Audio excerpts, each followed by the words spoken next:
तो मामा जी को वो बोलते हैं कि बेटा ये कौन है। मामा जी ने कहा मेरी बहन है। तो वो बोलते हैं बेटा ये ना बीमार नहीं है, इसके कुछ और दिक्कत है, इसको घर ले जाओ। मामा जी इतना ध्यान नहीं देते हैं, जो डॉक्टर एडवाइस देते हैं वो सब करवा के मामा जी घर ले आते हैं। घर ले आते हैं, उसके बाद मम्मी वापस घर आती है, मतलब हमारे घर आती हैं। लेकिन वहाँ आने के बाद मम्मी का जो बिहेवियर है ना वो चेंज हो जाता है। लाइक वो सबको ऐसे देख रही होती है जैसे पहचानती ही नहीं है। और धीरे धीरे उनके अंदर पोजेशन स्टार्ट होता है। कोई एंटिटी आके बात करती थी। एक मतलब फीमेल थी लेकिन मेल की आवाज़ आती थी। नाजी और प्रेम भाई जी रथ पे बैठ गई। महावर को बोला कि भाई रथ चलाओ। अब वो बोला कि महाराज बैल तो है नहीं मैं रथ कैसे चलाऊं। कह रहे नहीं चलाओ। और वो सोचा कि महाराज जी का शायद दिमाग खराब हो गया, महाराज जी कैसी बातें कर रहे हैं, बिना बैलों के रथ कैसे चलेगा। उसने पूरा समझाया महाराज बैल तो है नहीं, मैं कैसे चलाऊंगा रथ। कह रहे तुम चलने का इशारा तो करो। बोला ठीक है भाई, गुरु की जो आज्ञा। वो बैठा, उसने इशारा करा और वो रथ बिन बैलों के दौड़ने लग गया। ये सीन ऊपर से रानी ने देख लिया। अब रानी घबरा गई कि ये तो कोई सिद्ध योगी है।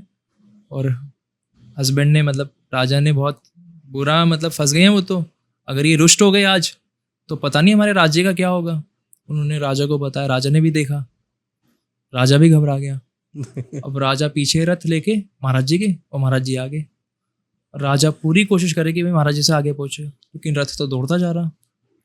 रथ वापस आके सामधा मंदिर में रुका जहाँ बाबा गरीबनाथ जी का स्थान था, जहाँ उन्होंने धूना बना रखा था। तब तो मंदिर नहीं था, तब खाली धूना था। अब वहाँ पे आके राजा ने क्षमा मांगी कि भाई महाराज जी हमसे गलती हो गई, मुझे नहीं पता था। तब महाराज जी ने उसे समझाया कि भाई जात पात ऊंच नहीं कोई, हरि को भजे सो हरि को होए।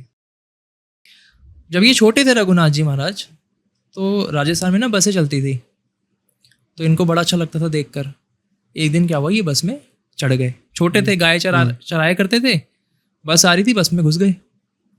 अब कंडक्टर ने बोला भाई टिकट। अब पैसे तो दे नहीं। कह रहे भाई पैसे तो नहीं है। कंडक्टर ने क्या करा, धक्का दे दिया, क्योंकि साधु तो वैसे थे। उसने धक्का दे दिया।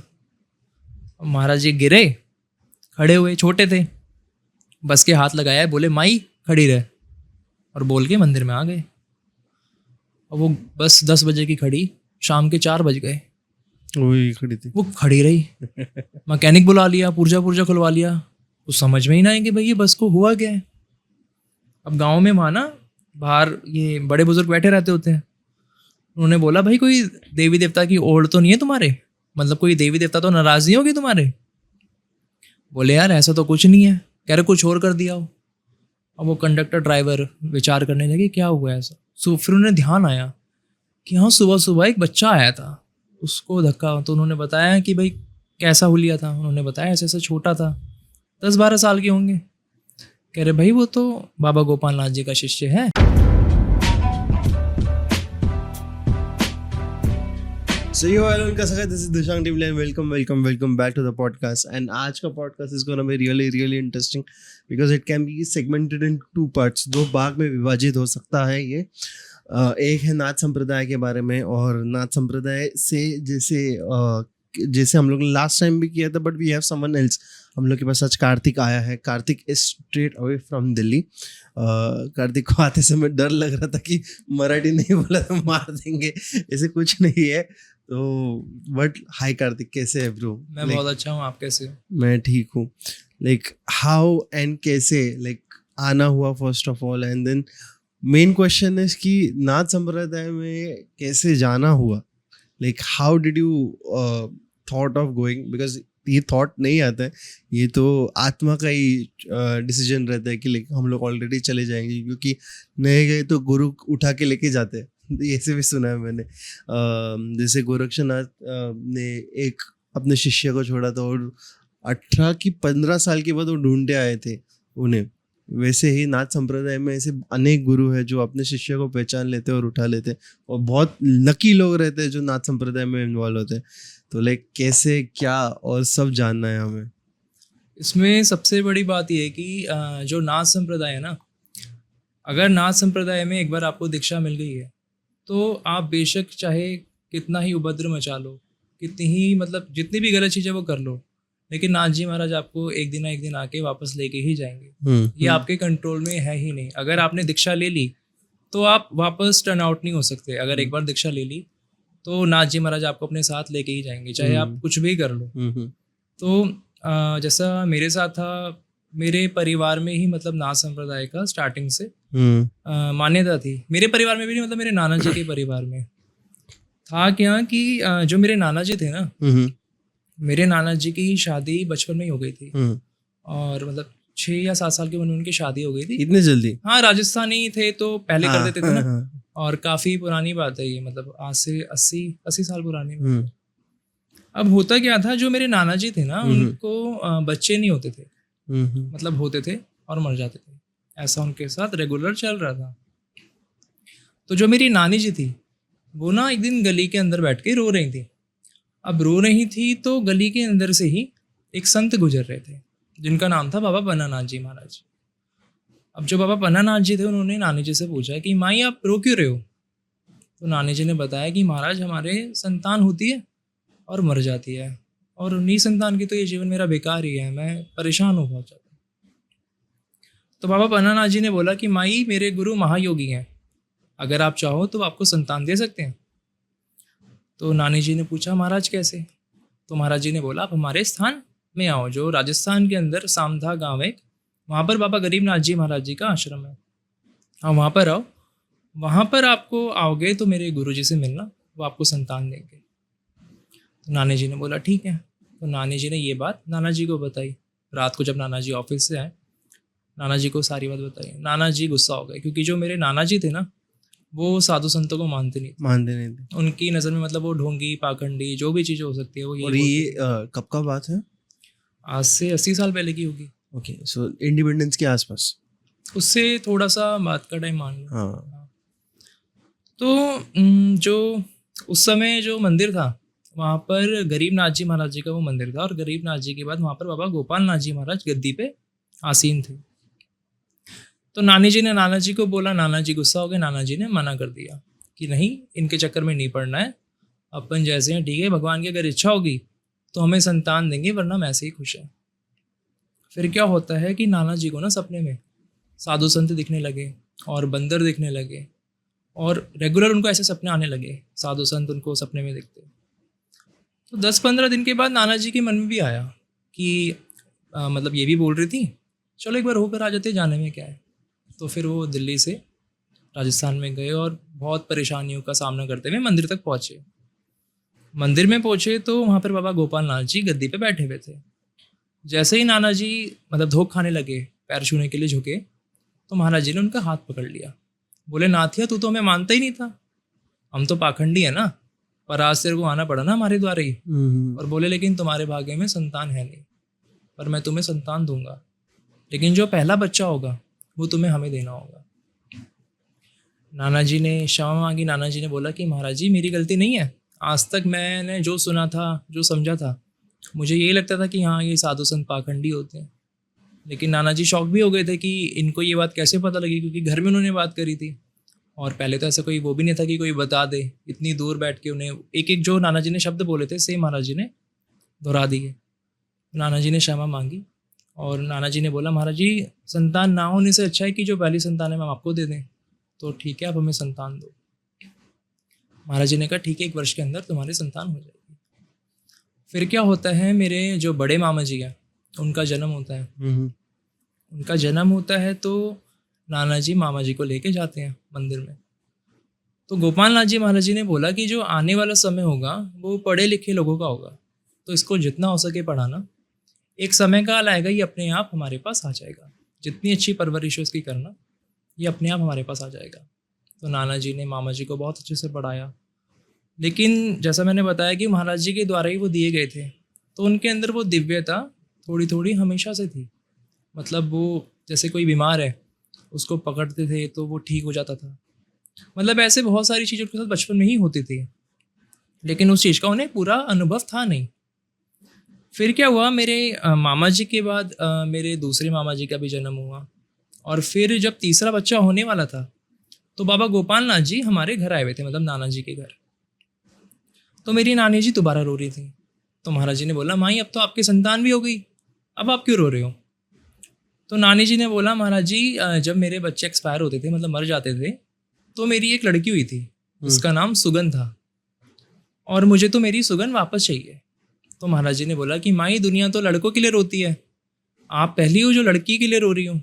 आपके भाग्य में 3 लड़के हमने दिए हैं, 3 लड़कों को रखो। पर नानी जी ने बोला नहीं महाराज, मुझे तो मेरी बेटी ही वापस चाहिए। और 3 दिन बाद शायद नानी जी को बच्चा होने वाला था। हाँ। तो सब बताते हैं कि महाराज जी ने नानी जी को 3 बार बोला कि माई लड़का रख लो, पर नानी जी ने बोला नहीं महाराज, मुझे लड़की चाहिए। 3 दिन बाद मेरी मम्मी का जन्म हुआ। तो मतलब महाराज जी की दया से जो नाना जी के परिवार में संतान हुई थी। मम्मी का नाम क्या रखा? मम्मी का नाम उन्होंने वैसे तो संतोष रखा, हाँ। पर उसके बाद मतलब हुआ ये कि जब मम्मी का जन्म हो गया तो बाबा गोपाल नाथ जी के एक शिष्य थे बद्रीनाथ जी और बाबा पन्ना नाथ जी, ये दिल्ली में भ्रमण करते थे। गोपाल नाथ जी दिल्ली में 2 बार आए थे, बाकी बद्रीनाथ जी और पन्ना नाथ जी ही भ्रमण करते थे। तो जब मम्मी बड़ी होने लगी तो नानी जी कई बार ना महाराज जी को शिकायत कर देती थी मम्मी की, जैसे महाराज जी रुके मैं घर पे 10-15 दिन, तो नानी जी बोलती थी महाराज जी परेशान करती रहती है, मेरी सुगन तो इतनी अच्छी थी और ये महाराज जी ने मेरे को दे दी, ये काम भी नहीं करती और मम्मी उस टाइम हेल्थी भी बहुत थी और ये परेशान करके रखती है। तो महाराज जी बहुत हंसते थे। महाराज जी बोलते थे कि माई जो तुम्हारी सुगन थी उसकी तो तुमने कढ़ाई करी, मतलब वो एक्सपायर हो गई, उसके रिचुअल्स करे, लेकिन इनको डांटा मत करा करो, ये एक दिन गोरख जगाएगी। तो नानी जी उस बात को उल्टा ले जाती थी। गोरख धंधा जो वर्ड है ना, कि उल्टे कामों के लिए गोरख धंधा आजकल यूज होता है वर्ड। नानी जी बोलती थी सही कह रहे हो महाराज, ये गोरख ही जगाएगी, मतलब नानी जी उसको उल्टा ले जाती थी। और मम्मी भी सोचती थी कि महाराज जी पता नहीं है क्यों कैसे बोल देते हैं। फिर क्या होता है, जब मेरी मम्मी की शादी होती है ना, मेरी मम्मी की शादी के बाद मम्मी के ऊपर किसी ने तंत्र क्रिया कर दी थी। तंत्र क्रिया कर दी थी तो सबसे पहले क्या हुआ था कि मम्मी ना मेरे जो बीच वाले मामा जी हैं उनकी ना बेटी होने वाली थी। तो मम्मी जो कुआं पूजन का फंक्शन होता है ना, उसके लिए नाना जी के ही घर आई हुई थी। वहाँ पे क्या होता है कि जो कुआं पूजन के लिए जाते हैं ना, जब औरतें वगैरह जाती हैं, हाँ। तो चौराहे पर ना मम्मी का हाथ हिलने लग जाता है। हिलने लगता है? हाँ, हाथ अपने आप हिलने लग जाता है। अच्छा। और वहाँ पर क्या होता है कि मतलब जो औरतें वगैरह वो देखती कि ये क्या हो रहा है, मम्मी से बोलते हैं, मम्मी कहती है मुझे भी समझ नहीं आ रहा, सबको लगता है कि कोई पॉइंट दब गया होगा, इस वजह से ही हाथ मूवमेंट कर रहा है। जब वापस घर आती हैं और चेंज वगैरह करती हैं, चेंज करने के बाद वो जब वो 2nd फ्लोर से नीचे आ रही होती है ना, वो बेहोश हो जाती हैं और गिर जाती हैं। तो जो मेरे बड़े मामा जी हैं वो लेकर मम्मी को फटाफट हॉस्पिटल जाते हैं। हॉस्पिटल जाने के बाद जब एडमिट करवा देते हैं तो मम्मी के साथ में ही ना एक लेडी बैठी होती है सोफे पर, तो वो बहुत देर से ना मम्मी को घूर रही होती हैं। तो मामा जी को वो बोलती हैं कि बेटा ये कौन है? मामा जी ने कहा मेरी बहन है। तो वो बोलते हैं बेटा ये ना बीमार नहीं है, इसके कुछ और दिक्कत है, इसको घर ले जाओ। मामा जी इतना ध्यान नहीं देते हैं, जो डॉक्टर एडवाइस देते हैं वो सब करवा के मामा जी घर ले आते हैं। घर ले आते हैं, उसके बाद मम्मी वापस घर आती है, मतलब हमारे घर आती हैं। लेकिन वहाँ आने के बाद मम्मी का जो बिहेवियर है ना वो चेंज हो जाता है। लाइक वो सबको ऐसे देख रही होती है जैसे पहचानती ही नहीं है। और धीरे धीरे उनके अंदर पोजेशन स्टार्ट होता है। कोई एंटिटी आके बात करती थी, एक मतलब फीमेल थी लेकिन मेल की आवाज़ आती थी, ऐसा लगता था कि कोई आदमी बात कर रहा है। हाँ। और बोलता था कि इसको तो मैं साथ लेके जाऊँगा और कोई बचा नहीं पाएगा, बस किसी वजह से भी रुका हुआ हूँ, जिस दिन मुझे मौका मिलेगा इसको मैं साथ ले जाऊँगा। फिर क्या हुआ कि जो मामा जी थे, मामा जी और मेरे पापा मम्मी को लेके बहुत सारे भक्त वगैरह के पास लेकर गए। एक हनुमान जी के भक्त उनके पास लेके गए, तो उन्होंने मम्मी की तरफ देखा, मम्मी की आंखें पूरी लाल। तो उन्होंने आंखें नीचे गिर ली। उन्होंने बोला कि इनका इलाज मेरे पास नहीं है। उन्होंने एड्रेस दिया कि गुड़गांव में एक जगह है, वहाँ पर इन्हें ले जाओ, वहाँ शायद इनका इलाज हो जाएगा। वहाँ पर लेकर गए। वहाँ पर लेकर गए तो जो वो भक्त थे वो इस्लामी क्रिया जानते थे। इस्लामिक क्रियाएं होती है ना, उससे वो मतलब पीर जी संबोधित कर सकते कि पीर जी थे। तो जब मम्मी और पापा और मेरे मामा जी मम्मी को लेके जा रहे थे, तो जो वहाँ पे वो पीर जी थे वो अपने आसन से खड़े हो गए और करीब 500-600 लोग वहाँ बैठे हुए थे हॉल के अंदर, वो देखते थे। उन्होंने अपने शिष्यों को बोला कि कोई ना संत आ रहे हैं, उनको मेरे द्वार लेकर आओ, मेरे पास लेके आओ फटाफट। उन्होंने बाहर देखा तो बाहर तो कोई भी नहीं। हाँ, मेरी मम्मी मेरे मामा जी और मेरे पापा मम्मी को लेके जा रहे थे। तो उन्होंने बोला कि भाई महाराज जी वहाँ तो कोई है नहीं। कह रहे नहीं, कोई संत तो आ रहे हैं और हमारे इधर ही आ रहे हैं। जब मम्मी पापा और मामा जी घुसे तो वो पहचान गए। तो उन्होंने बोला कि ये जो 3 लोग हैं इनको मेरे पास लेके आओ। तो पब्लिक के बीच में से ही उन्होंने अपने पास बुला लिया। पहले ही मतलब नंबर लगता था वहाँ पर, लेकिन उन्होंने पहले ही बुला लिया। तब उन्होंने पूछा भाई कैसे आना हुआ। तो मामा जी ने बताया कि मेरी बहन है और काफ़ी टाइम से परेशान है, तो आप इसको देखो। तो उन्होंने बोला कि इसका इलाज तो आप ही कर सकते हो। और ये चीज़ सुन के मामा जी और पापा शॉक्ड हो गए कि भाई हम जगह जगह भटक रहे हैं और ये बोल रहे कि मैं कर सकता हूँ। मामा जी ने पूछा कैसे, मैं कैसे कर सकता हूँ। तब उन्होंने बोला कि महाराज मेरे पास हज़ारों जिन्नात हैं, हज़ारों खबीस हैं। आज पहली बार ऐसा हुआ है कि आपने जब यहाँ मेरी सीमा में कदम रखा है वो सारे गायब हो गए। उन्होंने बोला कि कोई संत आ रहे हैं जिनका स्पर्श अगर हमें हो गया तो हम भस्म हो जाएंगे, और वो यहाँ से गायब हो गए। ये चीज़ सुन के मामा जी और पापा थोड़े हैरान हुए कि भाई हम तो खुद परेशान हैं और ये नई बात बता रहे हैं कुछ। तो उन्होंने बोला कि आप इन्हें ठीक कर सकते हो। तो मामा जी ने बोला नहीं, मैं आपके पास लेकर आया हूँ, आप कुछ तो करो कि आप इसको मतलब आराम आए। तो उन्होंने ना एक बॉटल मंगवाई और उन्होंने कुछ रिचुअल्स करे। तो बाकायदा बॉटल के अंदर 3 डॉट डॉट वाइट करके ना ऐसे घूम रहे थे, जैसे ऑर्ब्स होते हैं ना वैसे गोल गोल घूम रहे थे। उन्होंने बोला ठीक है, मैंने जो इनके अंदर एंटिटी थी उसको कैद कर लिया, और 3 एंटिटी थी इनके अंदर, मैंने तीनों को अपने पास रख लिया, अभी ये ठीक हो जाएंगी।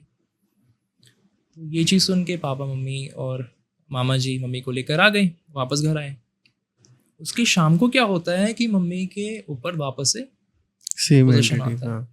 और जो एंटिटी आती है वो हंसती है, वो बोलते हैं कि वो तो मेरे चेले चपाटे थे, मेरे को तो वो देख ही नहीं पाया, जिसके पास तो मुझे लेके गए थे ना, वो तो मेरे चेले चपाटों को मैंने भेज दिया था, उसको कैद करके रखा हुआ उसने, मेरे को तो वो छू भी नहीं पाया। अब क्या होता है कि अगले दिन ना वो अनाउंस कर देता है कि आज मैं इसे ले जाऊंगा। और हो ये रहा था जहाँ पर भी लेकर जा रहे थे ना, काफ़ी से तो इलाज हो ही नहीं पा रहा था, और काफ़ी लोग ये बोल रहे थे कि इनका इलाज आपके घर में ही कोई है वो करेंगे। अब उसने अनाउंस कर दिया कि इनको मैं आज ले जाऊंगा। तो मामा जी ने क्या कहा पापा को, और जो मेरे छोटे मामा जी थे उनको बोला कि इसको आज ना सोने मत देना, जगाए रखना, क्योंकि शाम का समय था, शायद 6 साढ़े 6 बज रहे होंगे, और मम्मी को नींद आने लगी। तो पापा और मामा जी ट्राई कर रहे थे कि मम्मी सोए ना, लेकिन 6:30 बजे के बाद मम्मी के प्राण निकल गए। 45 मिनट के लिए मम्मी के प्राण निकल गए। और जो मेरे बड़े मामा जी थे वो गेट पर खड़े हो गए थे, और जो हमारे महाराज जी थे उनका वो नाम जपते रहे और गेट पे खड़े रहे। 45 मिनट बाद मम्मी को वापस से होश आया। उस दौरान धीरे धीरे मामा जी को अपने बारे में रियलाइजेशन होने लगी। मतलब रियलाइजेशन तो पहले भी थी, लेकिन जो ये लगा लो जैसे हनुमान जी थे, हनुमान जी को अपनी शक्तियों का बोध था नहीं। जब जामन जी ने उन्हें याद दिलाया तब उन्हें पता लगा कि कितने महाबली हैं वो। ऐसे धीरे धीरे मामा जी को अपनी चीज़ों के बारे में रियलाइजेशन हुआ, और फिर धीरे धीरे मेरी मम्मी भी ठीक होते चली गई। तो जो महाराज जी बोलते थे बद्रीनाथ जी कि माई एक दिन ये गोरख जगाएगी, तो जो मतलब मामा जी के अंदर जो जागृति आई वो मेरी मम्मी के बीमार होने के बाद ही आई। और उसके बाद मामा जी ने लगा लो असंख्य लोगों को ठीक करा, और जो मुझे गुरु दीक्षा मिली वो भी मेरे मामा जी से ही मिली। 2017 में उन्होंने मेरे को गुरु मंत्र दिया और अपना शिष्य बनाया। तो मतलब नाथ संप्रदाय से ही हमारे परिवार का पुराना संबंध रहा है। अभी मामा जी कहाँ पे? 2 साल पहले उन्होंने अपना चोला छोड़ दिया। अब उनके जो बेटे हैं वो मामा जी की गद्दी संभाल रहे हैं, क्योंकि जो हमारा मेन स्थान है वो तो राजस्थान में है। जो बाबा गरीबनाथ जी महाराज जी। अब बाबा गरीबनाथ जी महाराज कौन थे? जो बाबा गोरक्षनाथ जी महाराज जी थे उनके शिष्य हुए बाबा भर्तरीनाथ जी महाराज। आपने सुना होगा भर्तरीनाथ जी महाराज जी के शिष्य हुए पीर संजयनाथ जी महाराज। पीर संजयनाथ जी महाराज जी के शिष्य हुए मोतीनाथ जी महाराज, और मोतीनाथ जी के शिष्य थे बाबा गरीबनाथ जी महाराज। जब गरीबनाथ जी का जन्म हुआ तो इनके पिता का नाम रूढ़ाराम था और माता का नाम राधा था। तो दोनों ने पंडित को इनकी कुंडली दिखवाई, तो पंडित जी ने बोल दिया कि भाई ये तो संत बन जाएगा, इसकी बचपन में ही शादी करवा देना, इसका घर में रुकना बहुत मुश्किल है। तो जो उनके माता पिता थे उन्होंने बचपन में ही उनका प्रेम बाई करके हैं, राजस्थान में ही थी, उनकी शादी करवा दी। अब गरीबनाथ जी का एक ही काम था, जैसे खेतों में इनको भेजते थे इनके माता पिता, ये जाते थे गायों को लेकर। और ऐसे क्या देखा कुंडली में कि लाइक ये हो गया कि ये अलग है, और इतनी जल्दी उनकी भी शादी हो गई, मतलब 6 साल की उम्र में ही वो सेम है कि वो अलग है? 6-7 साल की उम्र में, हाँ। पहले के लोग राजस्थान में तो देखो वैसे ही जल्दी शादी कर देते थे हाँ। पहले ना, और पंडित जी ने बोल दिया कि भाई इसका घर में रुकना मुश्किल है। और जो राधा माता थी उनको भी संतान बहुत मुश्किल से हुई थी, तो उन्होंने सोचा हमारे एक ही संतान है, ये भी बाबा बन जाएगा तो होगा क्या। पहले के जमाने में एक सीना में जाता था, एक बाबा बन जाता था। हाँ, पहले तो करते थे ऐसा कि एक जो बच्चा है वो धर्म के लिए छोड़ते थे, लेकिन अभी तो खैर लोग उतना मतलब इंडल्ज ही नहीं है इन चीजों माया ही इतनी है यार। तो जो गरीबनाथ जी थे, जैसे वो खेतों में जाते थे तो उनका एक ही काम था कि अपना ध्यान में बैठ जाते थे, और गाय वगैरह उनकी खेत बर्बाद कर देती थी, औरों के खेत भी बर्बाद कर देती थी। तो बाकी लोग आके राधा माता को शिकायत करते थे कि भाई तूने भेजा था। बचपन में उनका नाम था भैरू नाम था उनका बचपन में। तो जो गरीबनाथ जी थे वो ऐसी हरकतें करते थे, तो उनको डांटते भी थे घर वाले कि भाई तुझे हम भेजते हैं। अब एक दिन क्या हुआ, उनकी शादी भी करवा दी थी। अब जब प्रेम बाई जी भी छोटी थी तो महाराज जी वापस खेतों में बैठे थे, फिर आकाश में क्या हुआ, बिजली कड़की बहुत तेज। महाराज जी ध्यान में बैठे थे, उठे और भागते चले गए। उन्होंने मतलब परेशान हो गए थे रोज रोज कि उनको ध्यान करना होता था, और जो घर वाले हैं वो धमकाते थे, उन्हें डांटते थे। माता को समझाते भी थे कि माता मैं आँख बंद करता हूँ, मुझे कोई ज्योति दिखती है और मुझे बड़ा अच्छा लगता है उस ज्योति को देखकर। पर राधा माता वो चीज़ समझती ही नहीं थी। तो गरीबनाथ जी महाराज मतलब भाग गए वहाँ से, और भागते भागते चले गए, पहाड़ पे चले गए। पहाड़ पे जाने के बाद उन्हें वहाँ पर बाबा अघोरीनाथ जी मिलते हैं। अघोरीनाथ जी की वो पैर पकड़ लेते हैं कि गुरुजी मतलब मुझे संसार त्यागना है, मुझे शरण में ले लो। तो अघोरीनाथ जी मना करते हैं पहले तो कि बेटा भक्ति की जो रास्ता है बहुत कठिन है, तुम कर पाओगे, अपने माँ बाप के पास चले जाओ। छोटे से बच्चे क्या करें। इतने में क्या होता है, ये आकाशवाणी होती है कि जो ये बालक है इसकी तपस्या अधूरी रह गई थी, आप इसको शरण में लो और इसकी तपस्या पूरी करवाओ। तो अघोरीनाथ जी ईश्वर की मर्जी मानकर अपने पास गरीबनाथ जी को बिठा लेते हैं, उन्हें नाथपंथ की दीक्षा वगैरह देते हैं और उन्हें मंत्र दे के बिठा लेते हैं अपने पास। अब 12 वर्ष गरीबनाथ जी महाराज वहाँ पर तपस्या करते हैं, भिक्षा वगैरह मांगते हैं, अपना जो गुरु सेवा करते हैं, जो भी उनके दिनचर्या था वो पूरी करते हैं। नाथ संप्रदाय के अंदर 12 वर्ष का बहुत महत्व है। मतलब 12 वर्ष के बाद ही जब तपस्या पूरी हो जाती है उसके बाद ही उनको दर्शन वगैरह दिए जाते हैं और देखा जाता है। अब तो ये अवधि खैर कम हो गई है, अब तो 6 महीने के अंदर ही हो जाता है, मतलब दे देते हैं।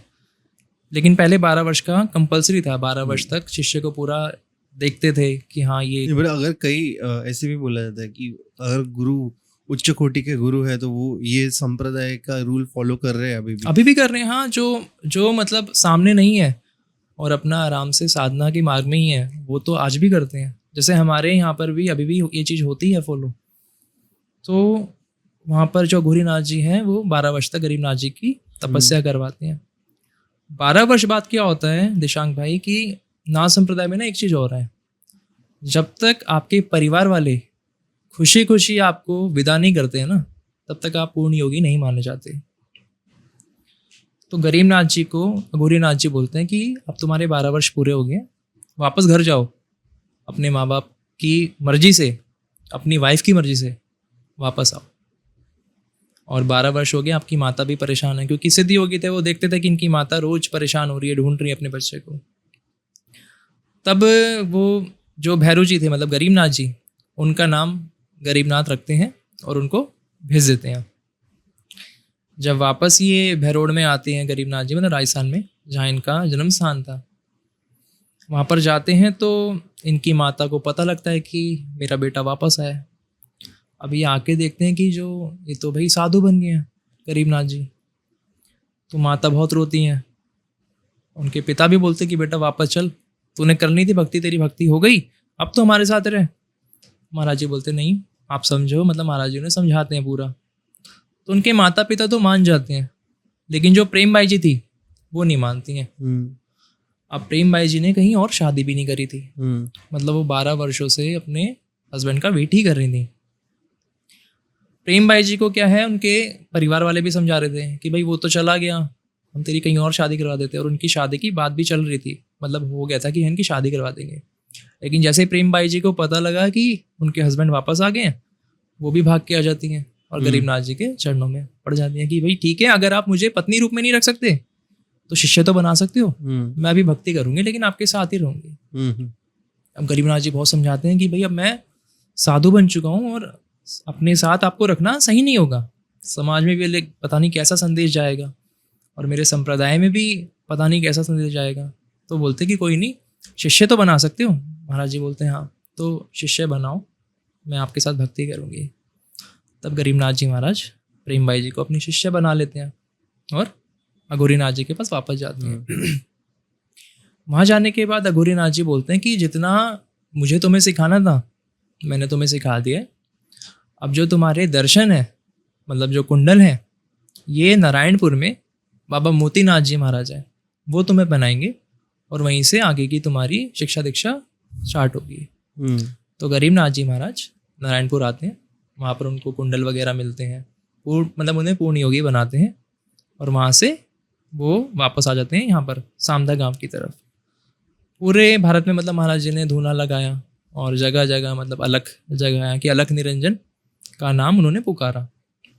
प्रेम भाई जी भी साथ होती थी, तो भक्त आने लगे धीरे धीरे, महाराज जी का प्रचलन होने लगा। अब नाथ सिद्धों में क्या होता है कि नॉर्मली देखो, अगर हम परेशान है ना तो हमारे पूर्व जन्म के किसी कर्म की वजह से हम परेशान हैं, लेकिन नाथ ही ऐसे होते हैं कि जो आपके कर्म का जो 100% भार है ना वो 10% कर देते हैं। तो महाराज जी का क्या था, कोई दुखियारा आया, महाराज जी हमारे संतान नहीं है, उसको संतान दे देनी। कोई आया कि कोई हमारे वैसे कैसा कष्ट है, उसका कष्ट काट देना। लेकिन क्या होता है दिशांक भाई, अगर आप प्रकृति के साथ छेड़छाड़ करते हो ना, क्योंकि अगर आप परेशान हो तो आपके किसी पूर्व जन्म के कर्म से परेशान हो और कोई संत आके उस कर्म को काट दे तो उस कर्म का भार किसी को तो झेलना पड़ेगा, वो संत अपने ऊपर ले लेते हैं। इसलिए आपने देखा होगा कि मोस्टली जो संत होते हैं जब उनका अंत समय आता है तो काफ़ी बीमारियों के साथ, काफ़ी परेशानियों के साथ वो अपना शरीर छोड़ते हैं। बेस्ट एग्जांपल रामकृष्ण परमहंस, रामकृष्ण परमहंस जी, जिनको कैंसर हो गया था, इतने जन को ठीक किया था। उनको तो रामकृष्ण परमहंस जी को तो विवेकानंद जी ने बोला भी था कि आप तो कैपेबल हो, ये कैंसर क्या है आपके लिए। तो उन्होंने भी बोला कि भाई ये तो मेरे कर्म भोग है, अभी नहीं काटे तो फिर आना पड़ जाएगा इस चीज़ के लिए। तो संत लोग ऐसे ही करते हैं। तो गरीबनाथ जी और प्रेम भाई जी ये भ्रमण करते रहते थे, अलग जगाते रहते थे। एक बार क्या होता है, किसी शिष्य ने गरीबनाथ जी को ना रथ दिया था कि महाराज आप घूमते हो, रथ पे घुमा करो। अब जो गरीबनाथ जी थे ना ये मतलब लोअर कास्ट से बिलोंग करते थे। तो गरीबनाथ जी सामने से आ रहे थे और अलवर का राजा मंगल सिंह ये दूसरी तरफ से जा रहा था। तो अलवर के राजा ने देखा कि एक साधु रथ के अंदर बैठ के आ रहे सामने से और उनके साथ प्रेम भाई जी थी। तो राजा ने पूछा भाई ये कौन साधु है, तो बताया कि ऐसे ऐसे ये गरीबनाथ है और लोअर कास्ट से है। राजा ने जैसे ही ये बात सुनी तो राजा कह रहा है कि भाई लोअर कास्ट का साधु मेरे सामने रथ पर आएगा, इसको रोको। तो राजा मंगल सिंह ने महाराज जी का रथ रुकवाया, उनके बैल छीन लिए, उनको कारागार में बंद कर दिया। अब बंद कर दिया, शाम का टाइम हुआ। अब शाम के टाइम में धूने पे जाना बहुत जरूरी होता है। हाँ। कि धूना प्रज्वलित करना ही होता है।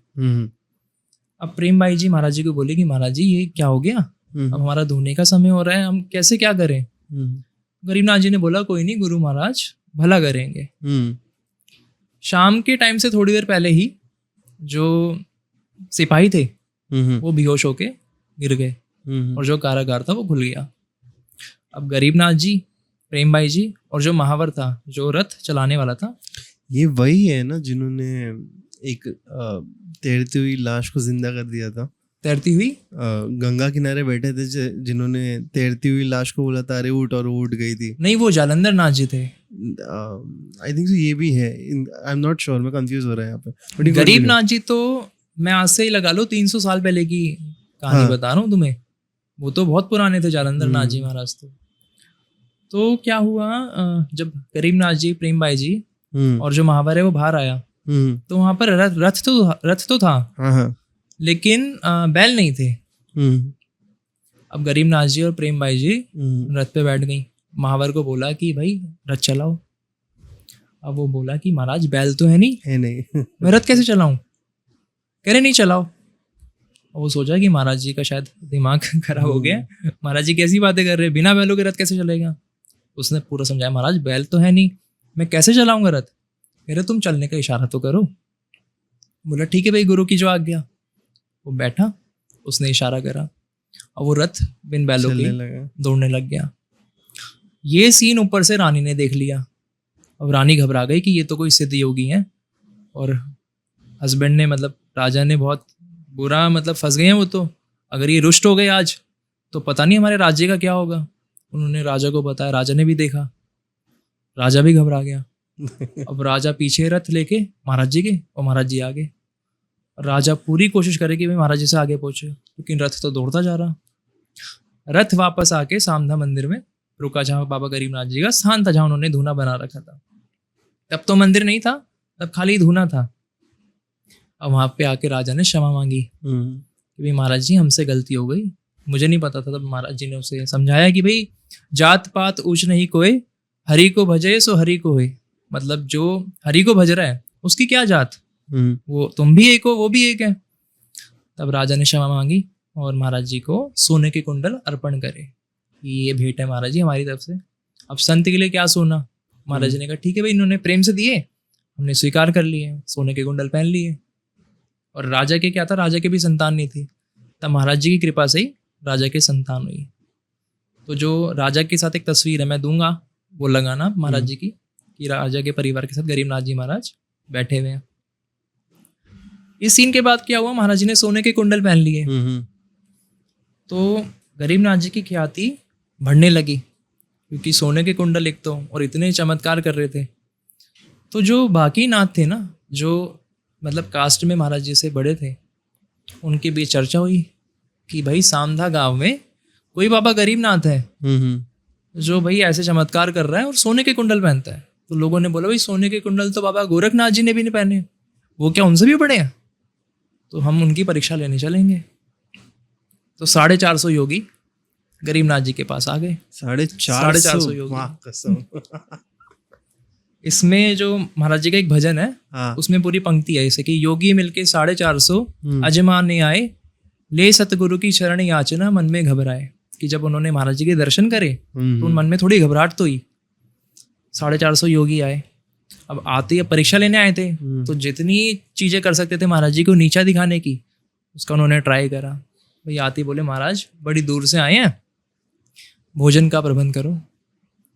गरीबनाथ जी महाराज घर त्याग चुके हैं, कुछ भी नहीं है, भिक्षा मांग के खाते हैं। 450 योगी। तो महाराज जी ने बोला ठीक है नाथो, आप लोग विराजो, आपके भोजन का प्रबंध हम करते हैं। तो जो प्रेम बाई जी थी वो बोली महाराज जी कैसे खिलाओगे, इतने सारे हैं, हम तो खुद भिक्षा मांग के खाते हैं। महाराज जी ने बोला कोई नहीं गुरु महाराज भला करेंगे।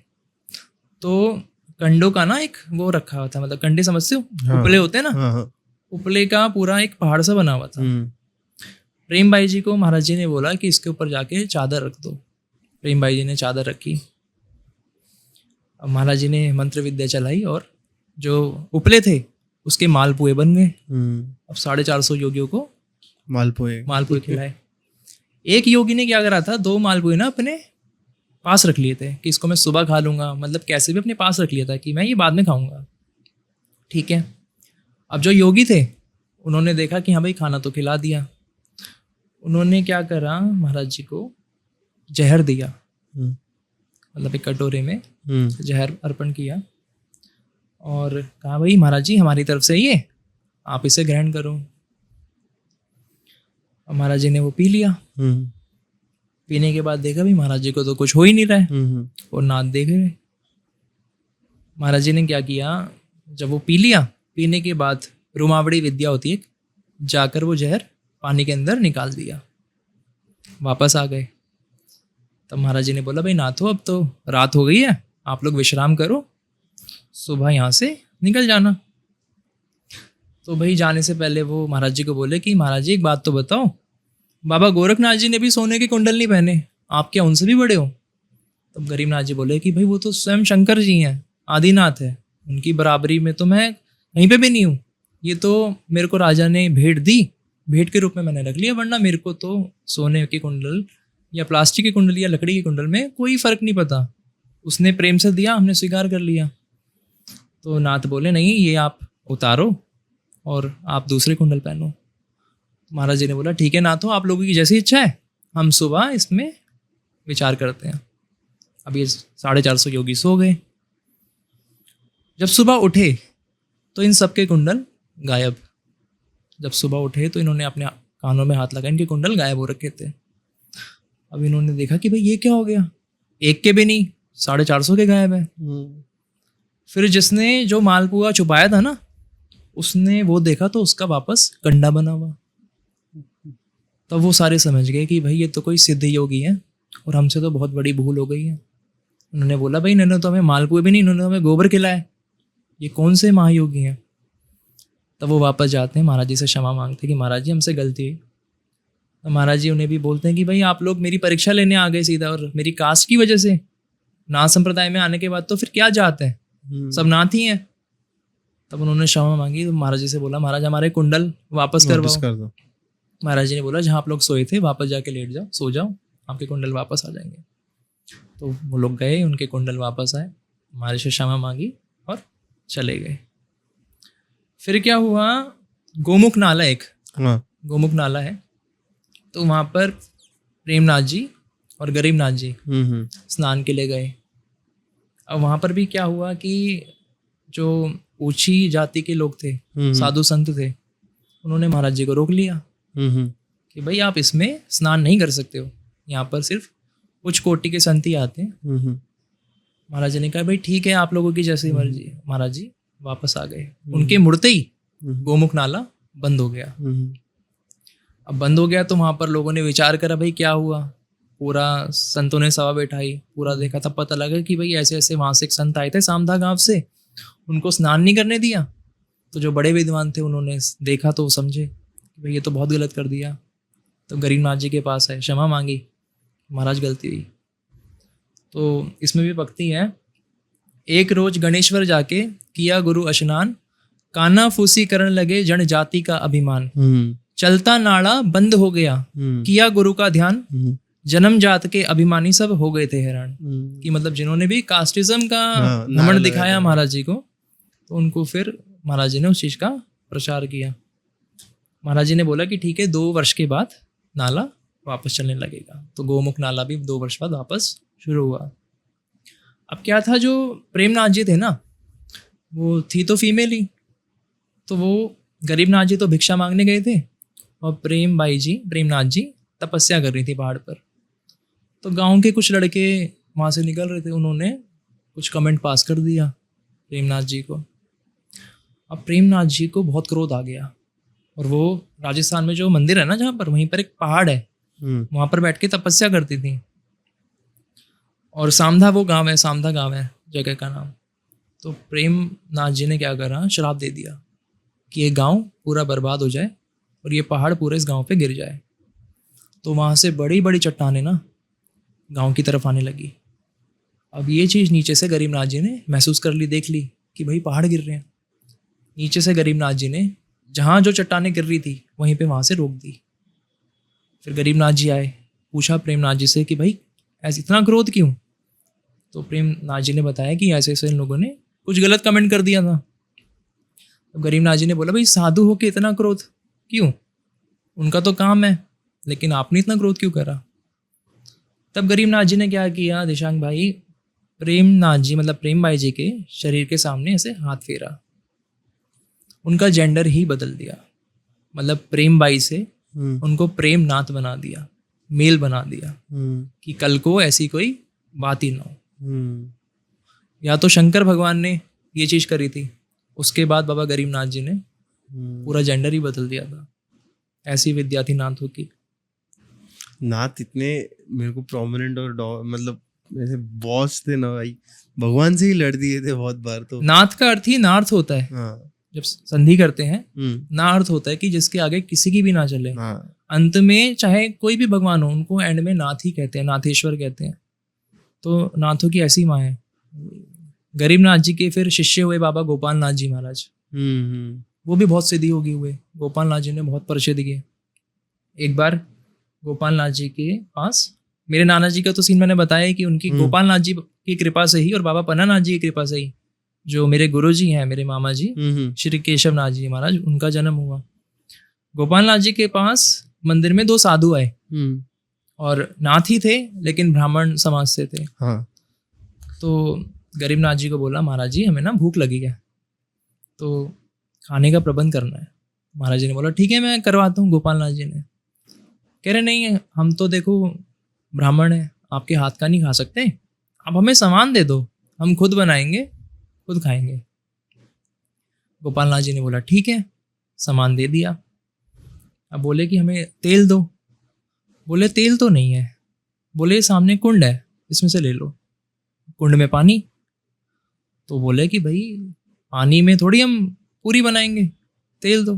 कह रहे नहीं हम तो इसी से बनाते हैं, आप भी बना लोगे। उन्होंने कहा भाई ठीक है, क्या कह रहे हैं देखते हैं। वो जाकर पानी मतलब कुंड में से पानी निकाला, उन्होंने कढ़ाई में डाला, पूरी डाली, पूरी तल गई। अब उन्हें समझ आया कि भाई ये तो कोई सिद्धि होगी। उन्होंने जाके क्षमा मांगी। तो गोपाल, क्योंकि गोपाल नाथ जी का ना कहना था, मतलब चमत्कारों को ना वो जादूगरी बोलते थे कि जब तक बहुत ज़रूरत नहीं है, आवश्यकता नहीं है, तो ये जादूगरी दिखा के किसी को इम्प्रेस मत करना।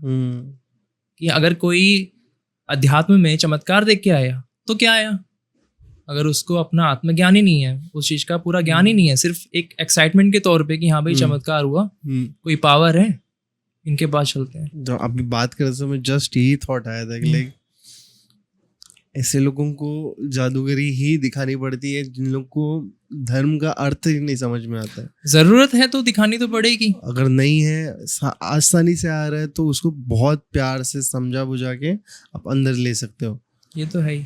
क्योंकि बात ये है ना कि अगर सामने वाले के अंदर, सबसे बड़ी बात है अहंकार। हाँ, कि अगर कोई अहंकार दिखा रहा है तो उसमें आप ये नहीं चुप नहीं बैठ सकते, आपको कुछ ना कुछ उत्तर उसको देना ही पड़ेगा, ताकि उसका अहंकार भी टूटे और जो सही मायना है धर्म का वो भी वो सीखे।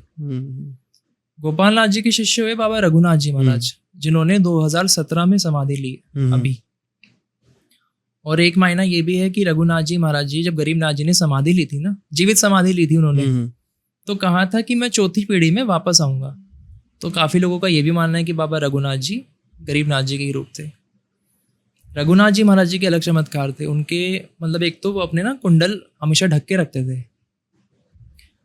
नॉर्मल इंसान बता ही नहीं सकता कि कोई कोई संत है ना, अपने मतलब जनेऊ वगैरह, अपनी नादी वगैरह सब कुछ ढक के रखते थे, और नॉर्मल कुर्ते पजामे में अपनी एक जैकेट पहन के घूमते थे, पगड़ी ले रखी होती थी, डंडा होता था हाथ में। जब ये छोटे थे रघुनाथ जी महाराज, तो राजस्थान में ना बसें चलती थी, तो इनको बड़ा अच्छा लगता था देखकर। एक दिन क्या हुआ, ये बस में चढ़ गए। छोटे थे, गाय चराया करते थे, बस आ रही थी, बस में घुस गए। अब कंडक्टर ने बोला भाई टिकट, अब पैसे तो दे नहीं। कह रहे भाई पैसे तो नहीं है। कंडक्टर ने क्या करा, धक्का दे दिया, क्योंकि साधु तो वैसे थे, उसने धक्का दे दिया। अब महाराज जी गिरे, खड़े हुए, छोटे थे, बस के हाथ लगाया, बोले माई खड़ी रहे, और बोल के मंदिर में आ गए। और वो बस 10 बजे की खड़ी, शाम के 4 बज गए, वही खड़ी थी, वो खड़ी रही। मैकेनिक बुला लिया, पुर्जा खुलवा लिया, कुछ समझ में ही ना आए कि भाई ये बस को हुआ क्या है। अब गांव में वहाँ ना बाहर ये बड़े बुजुर्ग बैठे रहते होते हैं, उन्होंने बोला भाई कोई देवी देवता की ओढ़ तो नहीं है तुम्हारे, मतलब कोई देवी देवता तो नाराज नहीं होगी तुम्हारे। बोले यार ऐसा तो कुछ नहीं है। कह रहे कुछ और कर दिया हो। अब वो कंडक्टर ड्राइवर विचार करने लगे क्या हुआ ऐसा। सो फिर उन्हें ध्यान आया कि हाँ सुबह सुबह एक बच्चा आया था, उसको धक्का। तो उन्होंने बताया कि भाई कैसा हुलिया था। उन्होंने बताया ऐसे ऐसे छोटा था, 10-12 साल के होंगे। कह रहे भाई वो तो बाबा गोपाल नाथ जी का शिष्य है, रघुनाथ नाम है, और इधर ये मंदिर है, गोपाल नाथ जी होंगे, उन्हीं के पास जाओ, वरना अगर वो कुछ कर गया है तो भाई ये तुम्हारी बस नहीं चलेगी। अब रघुनाथ जी को पता था कि गोपाल नाथ जी के पास वो आ रहे हैं, तो इन्होंने क्या करा, ये जाकर कुंड में छुप गए, उसमें बैठ गए। गोपाल नाथ जी के पास आए, उन्होंने बताया भाई हमारी ऐसे बस नहीं चल रही। गोपाल नाथ जी ने बोला ये उसी का काम है। अब वो रघुनाथ जी को ढूंढे, रघुनाथ जी मिले ना, वो तो अपने कुंड में छुपे हुए। तो रघुनाथ जी को मतलब गोपाल नाथ जी ने ध्यान विद्या में रघुनाथ जी को ढूंढा, बुलाया, बोले भाई क्या करके आया तू, कॉल करा। तब रघुनाथ जी महाराज जी गए वापस, बस को बोला कि माई चलो। तब उनकी बस स्टार्ट हुई। तो जो वो कंडक्टर ड्राइवर थे उन्होंने महाराज जी को बस में बिठाया और फिर पूरा अलवर वगैरह घुमाया। हाँ फिर वहाँ पर काफ़ी टाइम तक बस वालों मतलब बस वाले साधुओं से पैसे नहीं लेते थे कि भाई उस दिन वो महाराज कुछ ऐसा कर गए थे, आजकल को कोई और कुछ ना कर जाए। नहीं बट सही है ना, लाइक इन लोगों को भी समझना चाहिए कि लाइक अगर नहीं है तो नहीं है, ठीक है, एक से क्या कम होता है। वो भी खैर अपना कर्म कर रहे थे, उनके लिए तो नॉर्मल, क्योंकि मैंने बताया ना रघुनाथ जी महाराज जी का।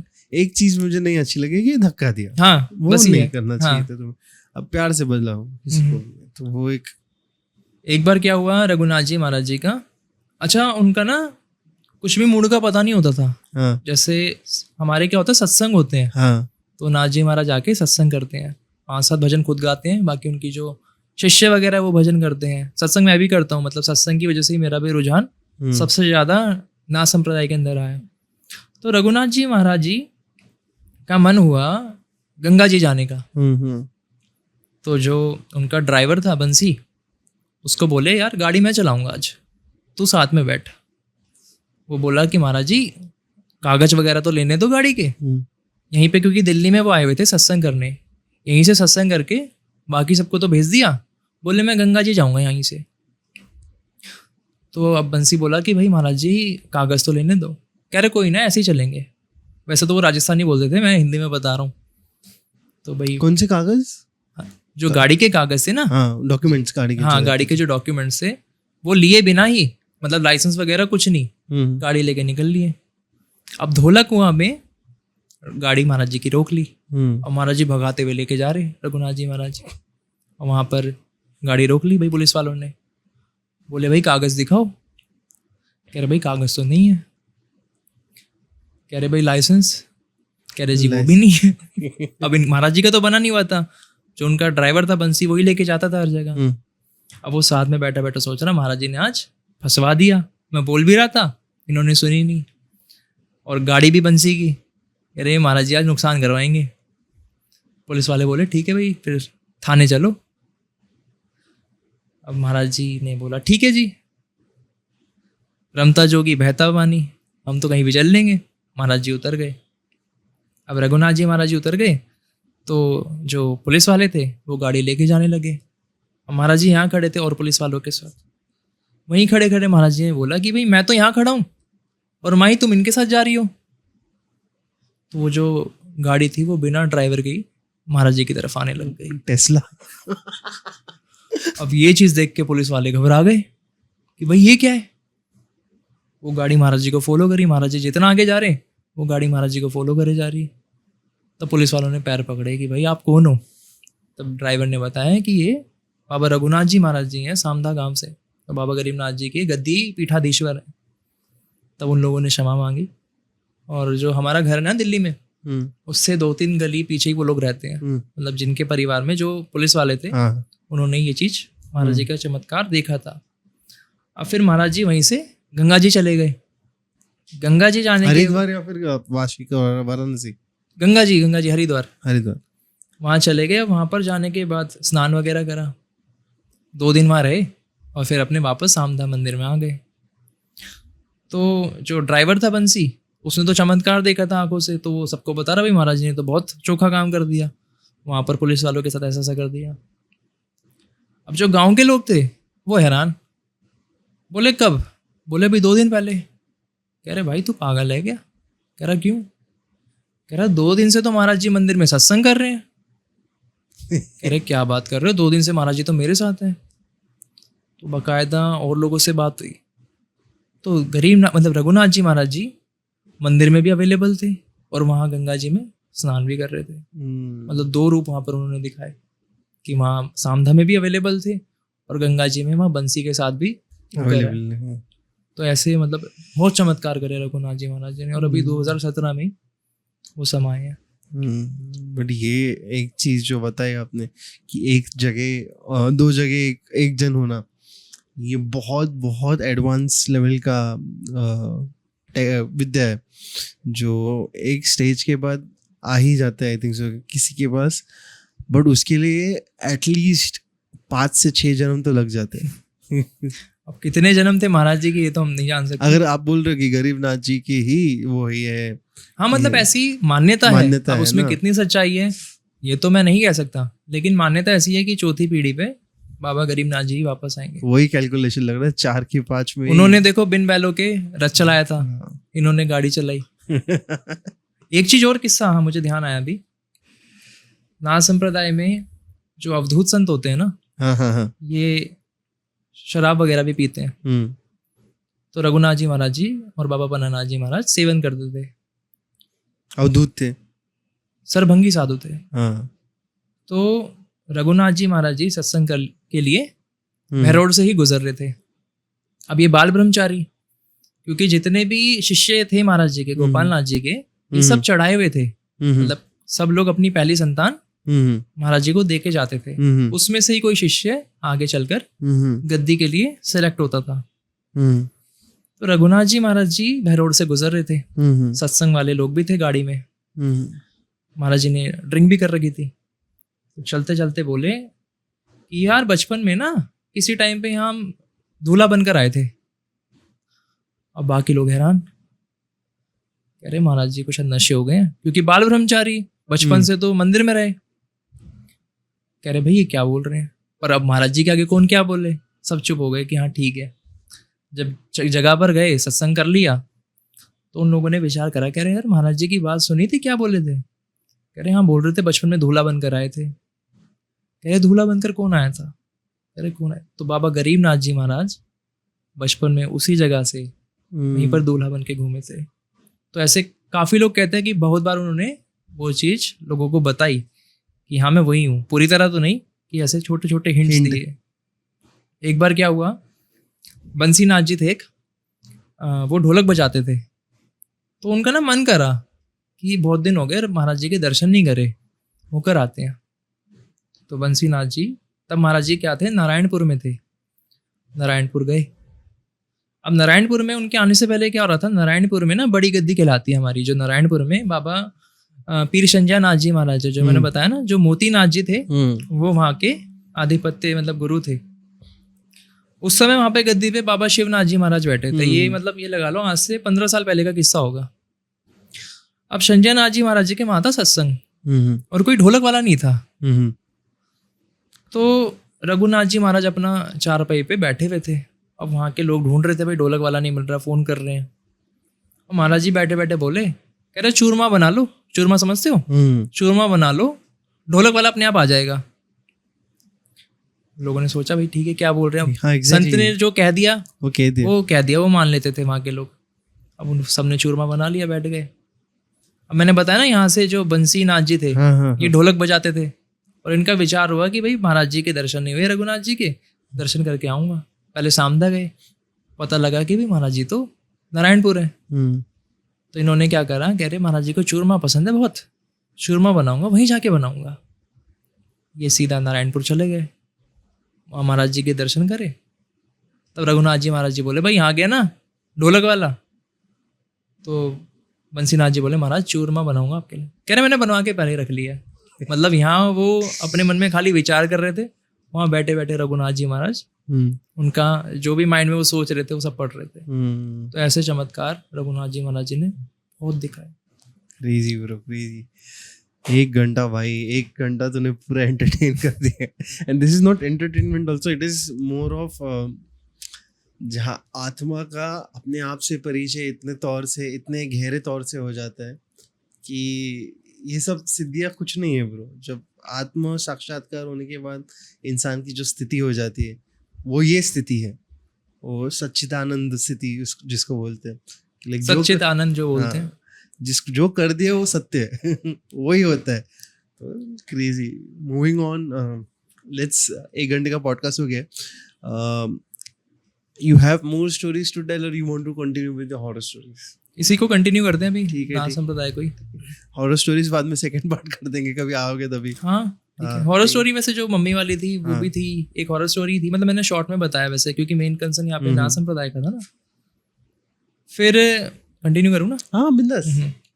तो जो मतलब रघुनाथ जी महाराज जी ने ऐसे असंख्य चमत्कार दिखाए।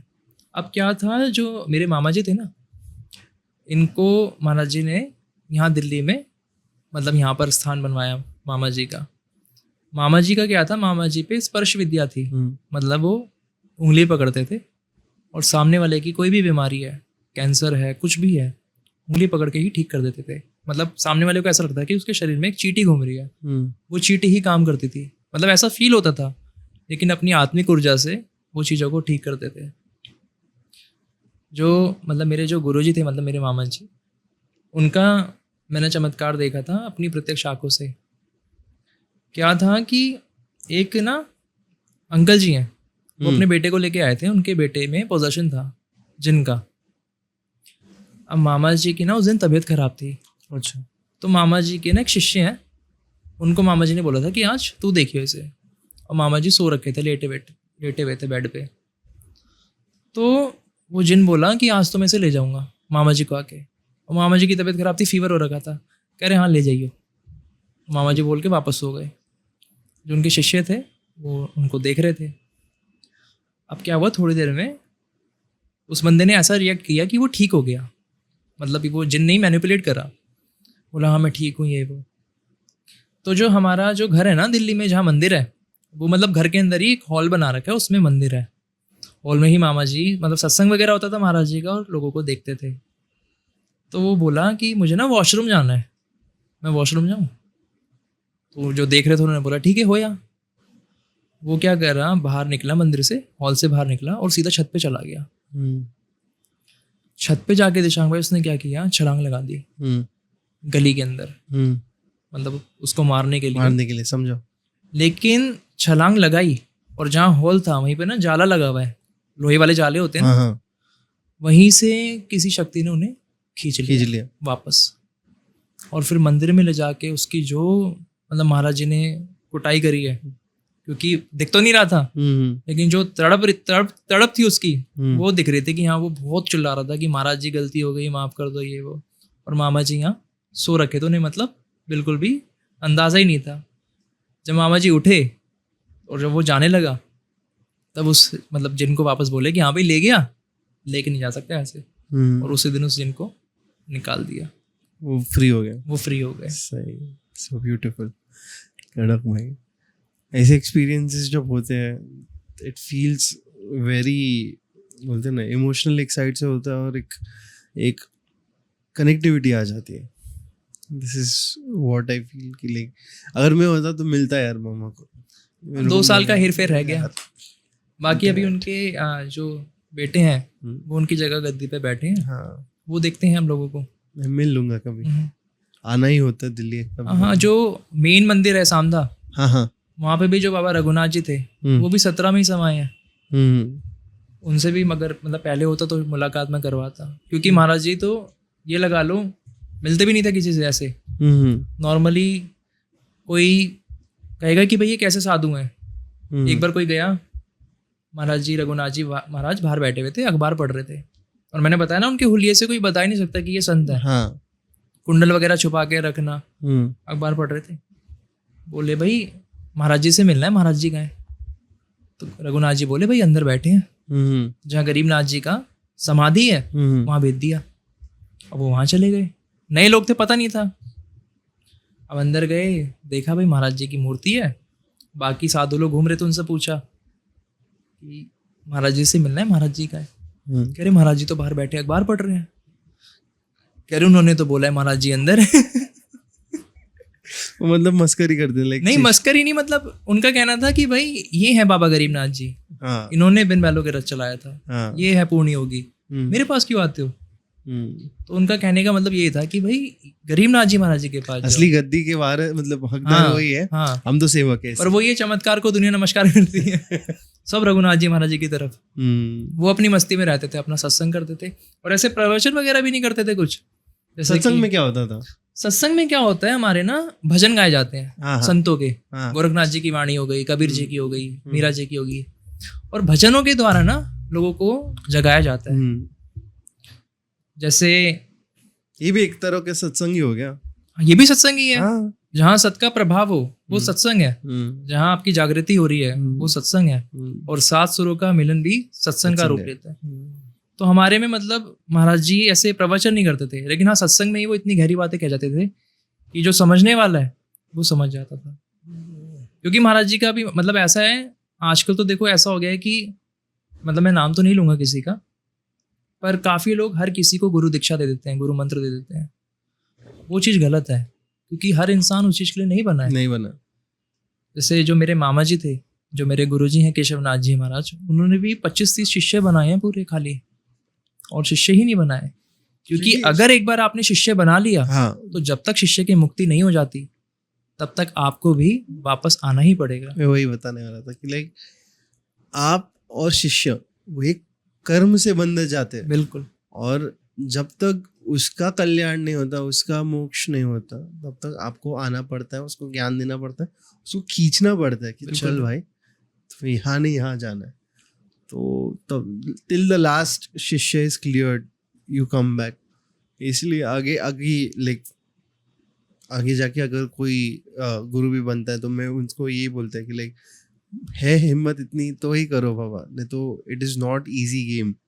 अगर तुम लोग की किस्मत में लिखा है विधि का विधान है तो बात अलग है, बट अगर तुम लोग ऐसे फॉलोअर्स और ये सब के लिए कर रहे हो तो that is not nice thing, क्योंकि वो बहुत गहरा राज है। तुम्हें समझने के लिए उसमें उतरना पड़ता है, और जब उतर जाते हो तब तक लेट हो जाता है।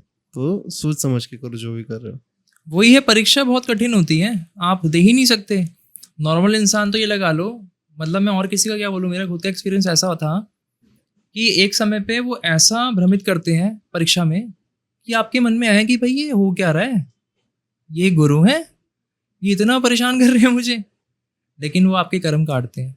गुरु मतलब नाथ ऐसे होते हैं कि बिल्कुल आपको निचोड़ देते हैं। जैसे एक मैं किस्सा बताता हूँ बाबा पन्नानाथ जी का।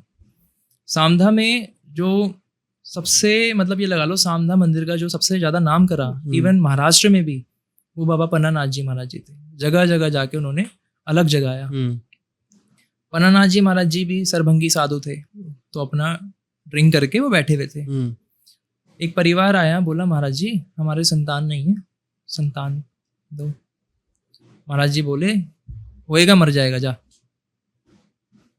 क्या होएगा मर जाएगा? हाँ। उन्होंने सुना क्या बोला महाराज जी ने, सुन के बेचारे चले गए। अब उनके संतान तो हुई, मर गई। वो फिर आए, बोले महाराज जी संतान हुई थी मर गई, हमें संतान दो, आपके द्वार पर आए हैं, आपने इतनों को दिया है और हमारी बारी में आपने ऐसे कर दिया। बोले फिर होएगा, फिर मर जाएगा, जा। फिर भेज दिया। अब तीसरी बार वो लोग फिर आए, बोले महाराज जी क्या कर रहे हो आप, संतान होती है और मर जाती है, अब हम संतान लेंगे तो आपसे ही लेंगे, आपका द्वार अब नहीं छोड़ेंगे हम। तो महाराज जी ने बोला इस बार फिर होएगा। ये मेरे को भी शौक लगा, होएगा मर जाएगा ऐसे क्यों? मैं बताता हूँ आगे। फिर पन्नानाथ जी ने बोला इस बार फिर होएगा और फिर मर जाएगा। तीसरी बार भी बोल दिया। अब वो लोग बहुत ज़्यादा परेशान हो गए। अब ये बात किसी ने बाबा गोपाल नाथ जी को बताई, जो पन्नानाथ जी के गुरु थे, कि महाराज जी पन्नानाथ जी को पता नहीं क्या हो गया है, ये लोग 3 बार आ चुके हैं और 3 साल से महाराज जी इन्होंने नचा रखा है। पन्नानाथ जी ने इनको बोलते संतान होएगी मर जाएगी। तो गोपाल नाथ जी खूब हंसे, बोले पन्नानाथ जी ने इनके हजारों कर्म काट दिए। कह रहे इनकी जो 3 संतान होनी थी वो ऐसी होनी थी कि अगर वो हो जाती पहले तो वो इन्हें बहुत परेशान करती, और उनके मतलब ऐसे कर्म होते कि उनकी वजह से इनको जाने कितने जन्म लेने पड़ते। तो पन्नानाथ जी ने अपनी मस्ती में उनके वो कर्म ही काट दिए। तो वो ये कि संत जो कर रहे हैं, हमारी नज़र में हम उसे एक अलग नज़रिए से देखते हैं, जो अब तक हमने समझा है देखा है, लेकिन संत की नज़र पारखी की होती है, वो दूर तक देखते हैं। तो वो कहाँ तक देख पा रहे थे पन्नानाथ जी महाराज, वो हम तो समझ नहीं सकते, लेकिन महाराज जी ने एट द एंड उनका कल्याण ही करा। फिर उनके संतान हुई, वो भी पन्नानाथ जी महाराज जी ने ही दी कि हाँ अब हो जाएगी तुम्हारे संतान। उनके संतान हो गई चौथी बार। नाइस, बिकॉज अभी मेरे को भी शौक लगा, लेकिन ऐसे कैसे मेरे को समझ में नहीं आ रहा था, बट नहीं, मैंने जब सुना था मुझे भी लगा था, लेकिन जब बाद में जो रीज़न पता लगा उससे समझ आया कि हाँ, क्योंकि नॉर्मली जो साधु संत होते हैं ना, देखो दिशांग, वो एक ना कबीर जी का दोहा है कि चंदा दिखे ना चालता, भड़ती दिखे ना बेल, साधु ना दिखे सुमरता, ये कुदरत का खेल। फिर इसी को वो पूरा करते हैं, चंदा दिखेगा चालता, भड़ती दिखेगी बेल, साधु दिखेगा सुमरता, सूरत शब्द का खेल। मतलब जो चांद है वो जगह बदलता है अपनी, पर हमें दिखता नहीं है। जो बेल है वो बढ़ती है, और जो सही साधु होता है वो सुमिरन करता है, लेकिन उसका सुमिरन दिखता नहीं है। जितने भी जो एक्चुअल में संत हैं उनका सुमिरन कभी दिखेगा नहीं। जो नहीं है उनका दिखेगा कि हाँ ये बहुत भक्त हैं, ये है वो है, लेकिन जो एक्चुअल में है उनका सुमिरन का आपको पता ही नहीं लगेगा कि हाँ ये कोई संत है या कुछ है। तो ऐसे विरले संत हुए हैं। Crazy bro. जब भी सुनता हूँ ना यार, नाथ सत्संग इट्स लाइक, बट एक है कि this guys have the ability to be in multiple dimensions. ये तो मतलब ये लगा लो, ये विद्याएं हैं, सिद्धियां हैं, लेकिन तो है। जो नाथ संप्रदाय का जो मूल है, गोरखनाथ जी महाराज जी का कहना है कि सिद्धियों के पार जाके परम शून्य में विलीन हो जाना ही एक नाथ का पूरा धर्म है। वो ही बोलना ना, सच्चिदानंद, यही है कि अभी माय डैड्स नेम इज अद्वैत, तो वो ऐसा, और भाई का नाम मेरा वेदांत है, तो वो ऐसे ही हो जाता, अद्वैत वेदांत, मतलब घुल जाना। अच्छा वही सत्य में घुल जाना कि जिसमें कुछ नहीं है बट सब कुछ है। तो क्रेजीएस्ट पार्ट,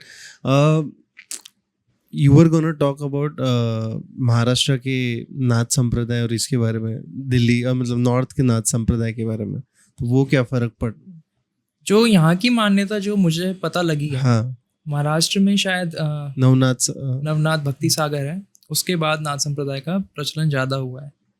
लेकिन नाथ संप्रदाय आदिकाल से है, क्योंकि जो पहले नवनाथ हुए वो भगवान शंकर जी से हुए।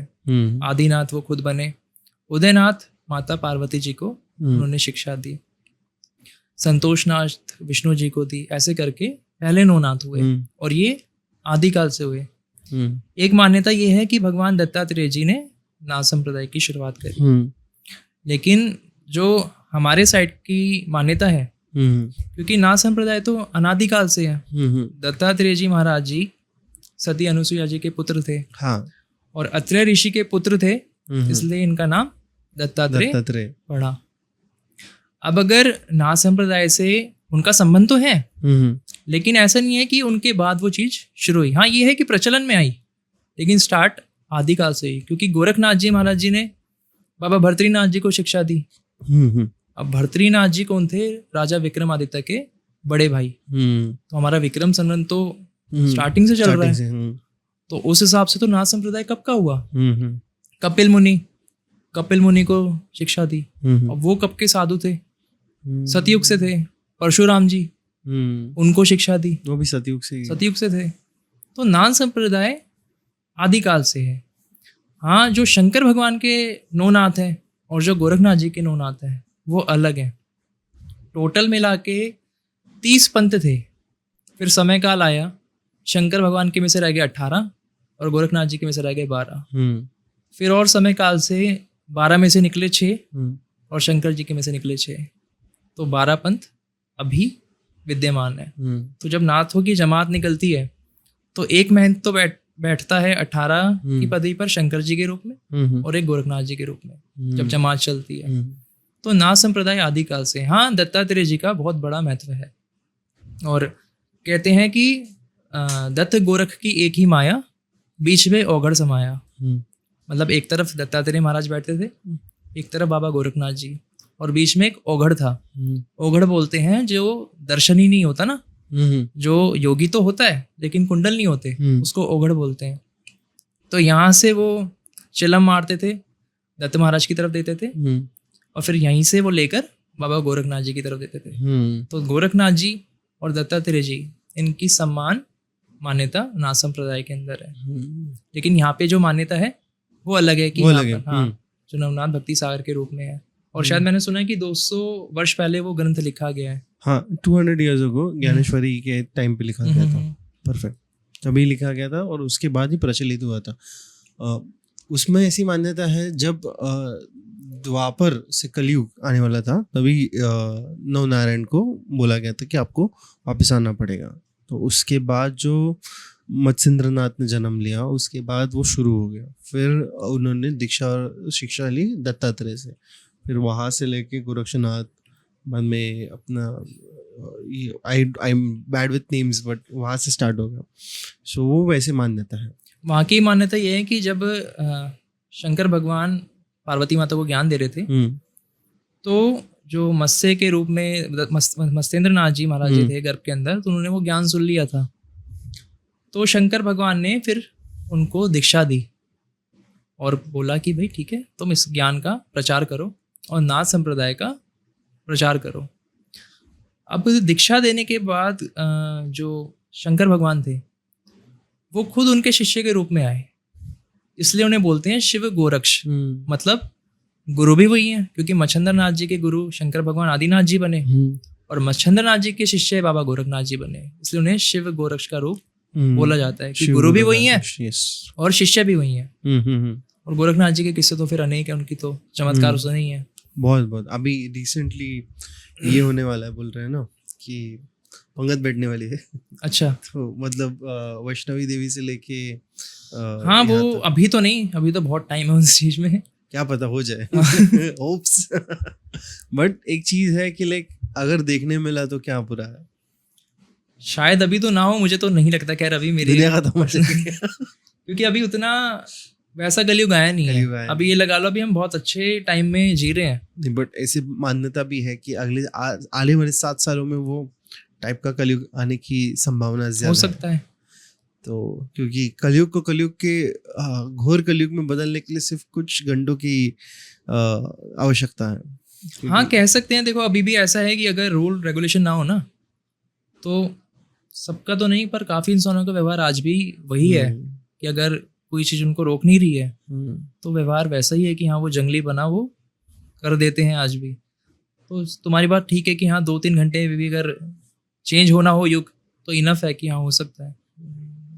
बाकी हाँ ये है कि नाथों की माया ऐसी है कि जितने भी शिष्य हैं, बेशक चाहे आप हो चाहे मैं हूँ, अगर हम नाथ पंथ से किसी भी तरीके से जुड़े हैं ना, तो हमारे ऊपर कोई, एक तो हम अकाल मृत्यु नहीं मर सकते और कोई हानि हमारे ऊपर ऐसी नहीं हो सकती। हाँ कर्म में निर्धारित है, वो ज़रूर हो जाएगी। वो भी अगर आप गुरु की शरण में हो, सत्कर्म कर रहे हो, वो भी अगर 100% होनी है तो 10% हो जाएगी। लेकिन ऐसी कोई हानि हमें कुछ भी नहीं कर सकती। मेरे साथ खुद के साथ हुआ था। मेरा एक बार ना, मैं मेरी सिस्टर को छोड़ने गया था मेट्रो स्टेशन, तो एक स्कूटी पे छोड़ने गया था, एक गाड़ी वाला ठोक के चला गया और मैं गिर गया और मेरे पूरा मतलब लगा था, पूरा लगा हुआ और मेरे पैर की मुझे अंगूठे के यहाँ की ना हड्डी दिख रही। हाँ अरे इतना, हाँ जब मैं खड़ा हुआ, लेकिन दर्द नहीं हो रहा, गर्म था उस टाइम। मैंने कहा, और उस दिन ना शनि अमावस्या थी और दिन के 12 बज रहे थे। गिरते टाइम मेरे मन में यही आवाज़ आई कि अरे महाराज जी ये क्या करवा दिया। क्योंकि बचपन में तो और ज़्यादा अंधी श्रद्धा थी। मतलब एक होता ना बिल्कुल पागलपन, क्योंकि इतना कुछ जिम्मेदारी नहीं है, कुछ भी नहीं है, बस एक ही काम था मेरा कि हाँ भाई महाराज जी के भजन सुनना। मेरा इंटरेस्ट भी महाराज जी के भजनों की वजह से ही महाराज जी की तरफ आया। तो जब मैं गिरने के बाद मैं उठा तो इतने में एक बंदा आया, भीड़ लग गई, कह रहा कि भाई तू तो वहाँ रहता है ना। मैंने कहा हाँ। कह रहा चल घर छोड़ देता हूँ।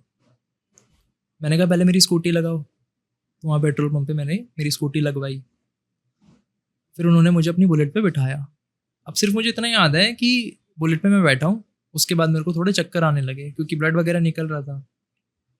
अब हमारे घर पे ना वो वाला लॉक लगा हुआ है, वो बटन दबाते ऊपर से तो खुल जाता है ना। हाँ। और नया नया लगवाया था, तब ये आई थी टेक्नोलॉजी। आज से ये लगा लो 10 साल पहले की बात है। तो उस बंदे ने मुझे सीधा मेरे घर के बाहर उतारा, और जिसमें मैं उस बंदे को जानता नहीं, और स्कूटी की चाबी थी, स्कूटी की चाबी ली, गेट खोला और मेरे को अंदर कर दिया। इतने में मेरे चाचा वहाँ से निकल रहे थे। चाचा ने देखा, चाचा घबरा गए। चाचा ने सबको बुलाया, मेरे भैया मेरे को लेके गए हॉस्पिटल वगैरह, वो करवाया सब कुछ ट्रीटमेंट। अब क्या हुआ, स्कूटी तो वहीं खड़ी थी और जब मैं गिरा तो जो मैंने हेलमेट पहना हुआ था वो टूट गया था। अब स्कूटी वहीं खड़ी थी, शाम को भैया लेकर आए स्कूटी। तो शाम को ना पापा है, पापा पूछ रहे भाई सच सच बता कैसे गिरा है। मैंने बताया ऐसे ऐसे दीदी को छोड़ने गया था, वापस आते टाइम ऐसे। कह रहे तू झूठ बोल रहा है, सच बता। मैंने कहा यही हुआ था। मैंने कहा मैं, कह रहे हेलमेट, मैंने कहा मैं गिरा, हेलमेट टूट गया। वो हेलमेट ठीक ठाक डिग्गी के अंदर मिला, मतलब जो हेलमेट टूटा था मेरे आगे वो एकदम ठीक डिग्गी के अंदर वापस मिला, और स्कूटी पे ऐसी कोई भी खरोच नहीं थी कि कोई गिरा हो। अब पापा इस बात को माने ना कि भाई ये तो झूठ बोल रहा है कुछ ना कुछ। फिर शाम में मामा जी का फ़ोन आया, कह रहे भाई हाँ भाई, क्योंकि तब मैं छोटा था ना तो मामा जी बच्चों को ना थोड़ा दूर रखते थे इन चीज़ों से। मामा जी ने बोला हाँ भाई क्या हो गया, क्या करवा लिया। मैंने कहा कुछ नहीं मामा जी, ऐसे ऐसे हुआ। तो मामा जी बहुत हंसे, कह रहे महाराज जी ने आके बचा लिया तेरे को। कह रहे वो तेरे को जो छोड़ने आए थे ना वो महाराज जी थे जो तुम घर छोड़ के गए। कि वो इंसान को मैं ना जानता था ना पहचानता था ना आज तक देखा था। और आपने बोला भी नहीं रहे कि लाइक कोई आया नहीं। था छोड़ने, उन्होंने खुद से बोल दिया? हाँ मतलब उन्होंने मेरे को पूछा ना कि कैसे क्या हुआ था, तो मैंने बताया ऐसे मामा जी और हेलमेट, तो मैं वो खुद ही हंसने लग गए। कह रहे कि भाई महाराज जी तेरे को छोड़ने आए थे, महाराज जी ने बचा लिया। तो ऐसे बहुत सारे चमत्कार हुए हैं जीवन में ना, कि महाराज जी से जुड़ने के बाद मतलब ये लगा लो पूरी लाइफ में चमत्कार ही हुए हैं। It's beautiful bro. हाँ हेवी ब्रो, 1 घंटा कैसे गया मालूम नहीं, but like I love this podcast. अगर इसके आगे भी अगर हम लोग को वापस चांस मिले, we'll keep this series on. Next time most probably let's hope Maharaj ji मेरे को दिल्ली उठा के लेके आए तो उन्हें तो लेके आ जाएंगे गलती से। नहीं बिल्कुल हो कभी हाँ, तो आना। तो बट दिल्ली आने का है, बिकॉज दिल्ली में कैसे मालूम है, बहुत सी स्टोरीज है जो दिल्ली में कवर करनी है। लेट्स सी, मैं अनाउंस कर दूंगा जब भी आऊँगा। बट अगर मुंबई में आओगे तो वहाँ मुंबई में करेंगे, दिल्ली में आओगे तो दिल्ली में करेंगे। मुंबई तो खैर मैं फर्स्ट टाइम पॉडकास्ट की वजह से ही आया हूँ। हाँ, कभी मतलब आया नहीं उससे पहले ना। अभी थोड़ा घूम लो, मजा कर लो। अभी जाऊँगा 5 तारीख को है वापसी की ट्रेन ना। टाइम है फिर। हाँ ठीक है, अभी यहाँ पे है मतलब we'll talk about this later. But thank you for coming. Thank you. मुझे सच में मजा आया। इट वाज अ ग्रेट किस्से टाइप ऑफ पॉडकास्ट जहाँ पे असली किस्से सुनाए थे। और आई हैव